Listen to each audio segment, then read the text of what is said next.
Hey guys, I am really having a good time tonight because I'm just gonna get right into it because it's funny.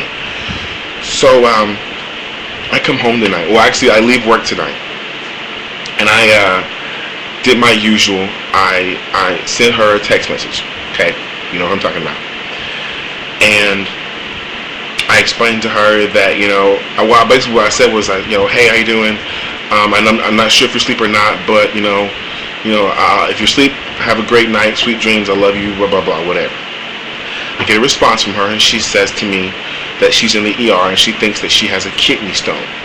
Okay, so of course at that point I'm like freaking out and I'm worried because I'm like, hey, what's going on? And I said, where are you at? She told me where she was. And the first thought in my mind was to just go and not even think about it.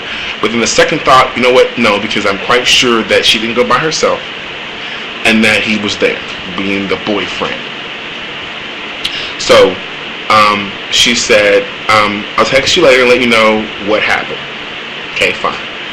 Now, mind you, I'm quite sure that when you go through something like that, they give you medication, which they did. They gave her pain medication, and she's feeling better, probably knocked her out or whatever the case may be. It really doesn't matter. But she didn't text.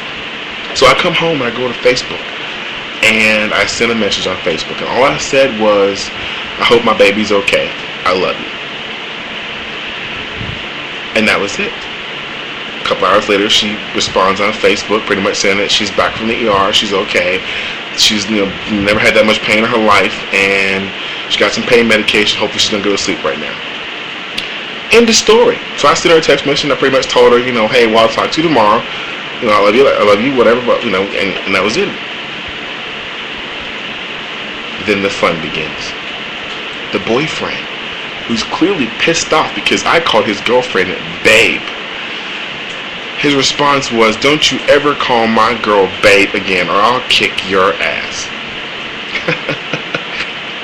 And my first response was to laugh because this is some funny okay. I mean, really, I'm a really nice guy. I'm a down to earth kind of guy. But you don't want to push the wrong buttons. Seriously, it takes a lot to piss me off. I mean, I'm real mellow when it comes to things like that because I'm a type of person that, well, first of all, I bottle a lot of things up inside, and she knows that from first-hand experience that I keep a lot on the inside that I don't let out. And that's probably not a good thing because if you hold on to something for so long, it eventually comes out. And when it comes out, whether it be happiness or anger, it's gonna be crazy. So I'd rather all my pent up feelings of whatever to come out on the happy side than the angry side, because the angry side's not a pretty picture. Believe me, there's been maybe a handful of times that I've really been on that side. And it was never a good picture. Never. I will say that. I promise you. I regret everything that I've ever done when it comes to being that upset and that angry. Because to me, it's never called for. There's always a way to solve something in a peaceful way, in a friendly way, and there's no need to resort to violence. That's the way I feel. So I don't let a lot of stuff get to me, no matter how strong it is. It has to be deeply emotional. So this guy is like going at it left and right. I guess he's trying to piss me off, but it's not really working.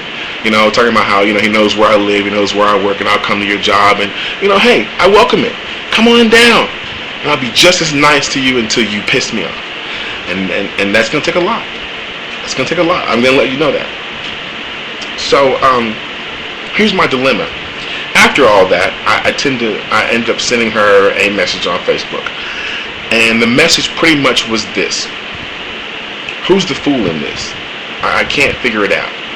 Because on one hand, you've got a boyfriend who I have no idea what you tell him, who, according to him, says that you say, well, not you, but her, that she says that she's told me, leave us alone. Get on with your life, move on, blah, blah, whatever. But these are not the thoughts or the words that come out of her mouth when she comes to my apartment, when I talk to her on the phone. These are not the words that I hear. To be honest with you, as I told her from the very beginning, if that's something you would have told me from the beginning, if I heard that at the beginning of this whole debacle, none of this would have took place. You could live happily ever after with your kid. But that's not what you told me. That's not how it went. Things have gone way overboard only because she honestly and truly, I think, can't decide which way to go. And from what I gather that she tells me, it's more or less being afraid of letting something go that you truly believe and feel that is right, and going back to what you had that you loved, but you're afraid it's going to hurt you again. Do you see what I'm saying? That's the biggest dilemma, I think, right there. Because she thinks that I'm going to hurt her again. I'm not going to spend so many months I'm pining over someone and trying to get someone back just to hurt them all over again. Not like this, no.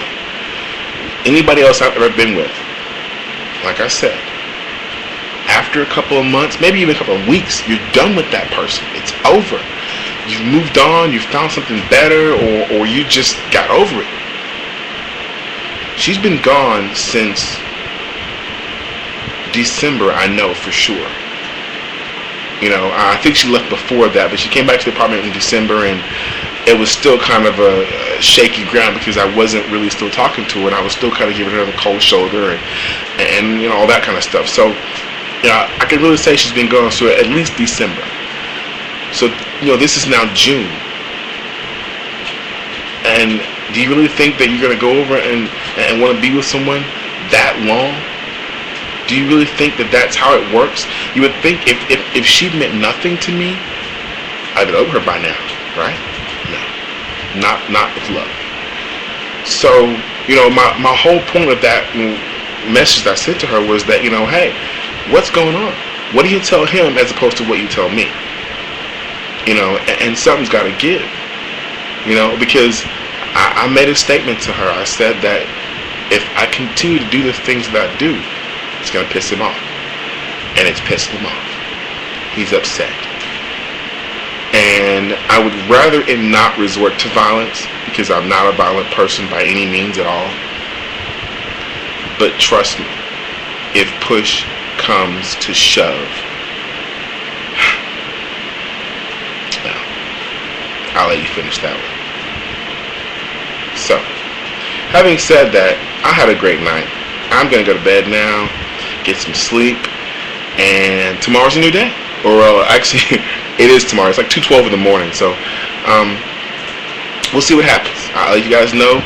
You know, if my next video is me crying and bawling because she decided to choose him over me, hey, so be it. But we'll see. Alright? Till then, peace.